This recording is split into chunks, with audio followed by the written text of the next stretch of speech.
Jadi jangan mengkerdilkan Islam dengan mengatakan Islam itu agama Arab. Nah yang kedua, mereka katakan Islam itu agama pendatang. Tunggu dulu kalau kita mau bicara soal pendatang. Islam itu agama dari Allah. Bumi ini ciptaan Allah. Bumi ini milik Allah. Sehingga dimanapun Islam itu hadir di atas muka bumi ini, Islam tidak pernah menjadi pendatang. Islam akan selalu menjadi pribumi di bumi manapun milik Allah subhanahu wa ta'ala. Jadi jangan mereka sombong dengan mengatakan Islam itu pendatang. Tidak. Orang Arab di Indonesia pendatang. Orang Cina di Indonesia pendatang. Tapi Islam bukan pendatang, saudara. Islam itu datang dari Allah subhanahu wa ta'ala di atas muka bumi. Bumi ini milik Allah. Bumi ini ciptaan Allah. Dengan hak apa ada manusia yang begitu sombong mengatakan agama yang datang dari Allah dikatakan sebagai pendatang? Enggak begitu, saudara. Nah, jadi ini berbahaya sekali. Ingin mengecilkan peran Islam, ingin mengecilkan nilai Islam. Dia ingin bermain kata-kata. Nah kemudian selanjutnya dia katakan karena Islam ini pendatang dari Arab, maka Islam itu harus dipribumisasi. Islam itu harus diindonesiakan. Islam itu harus dinusantarakan. Ini kalimat sangat berbahaya.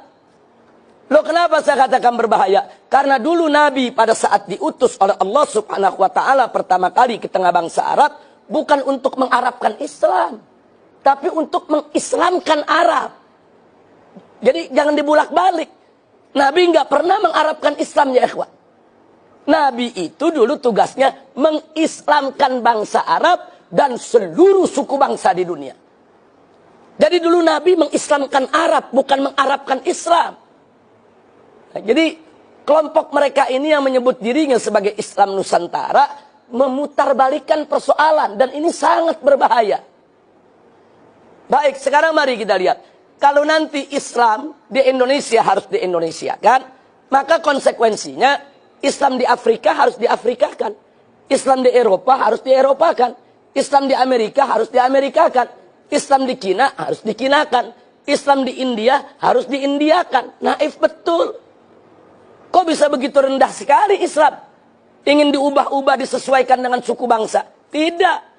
Dulu Nabi alaihi salatu wassalam dan para sahabatnya radhiyallahu ta'ala anhum dan para tabi'in, para tabi'in serta ulama yang datang setelah mereka, saudara, mereka berjuang menyebarluaskan Islam. Mereka Islamkan Arab, Islamkan Persia, Islamkan India, Islamkan Cina, Islamkan Amerika, Islamkan Eropa, Islamkan Afrika, dan mengislamkan Nusantara.